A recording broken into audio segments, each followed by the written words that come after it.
no! I will have an exam tomorrow. So I do need to set an alarm. Or I'm definitely going to oversleep. Hey, do you know how to set an alarm using computer science? Come on, let me show you how it works with simple code. So now I will show you how something as simple as setting an alarm clock actually using computer science. So first we'll look at the variable. So here are our variables. Hour stores the alarm hour, minutes store the minutes, and alarm on is a boolean to say whether the alarm is turned on. It's just like setting 7:30 a.m. in a real life and deciding if the alarm is active. So 7:30 true are the variables, and we use int because both of hours and minutes are integer.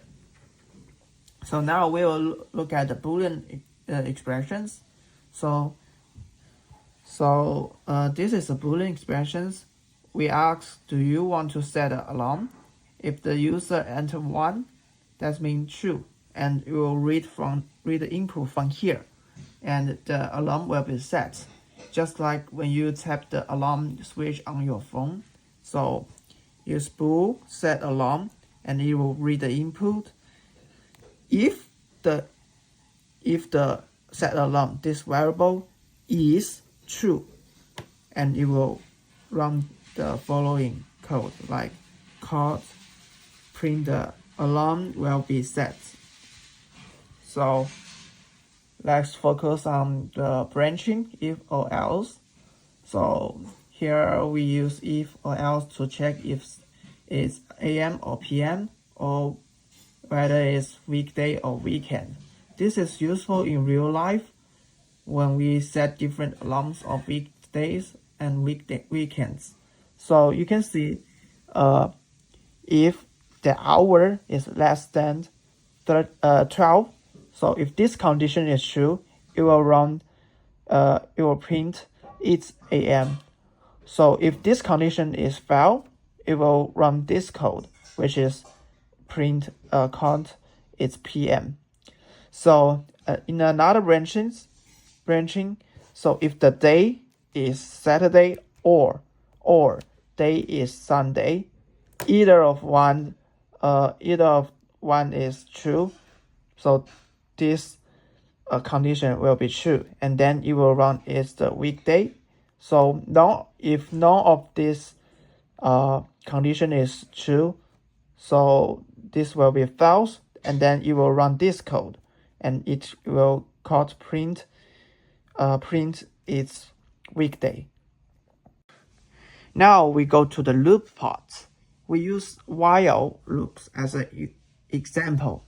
So if someone enters a wrong hour like -1 or 25, we don't accept it. This while loops make sure the input is valid and keeps asking until it's correct. It helps the program work more like a real app. So as you can see, this while loop, if the condition inside is true, it will keep looping, and until the condition inside is failed.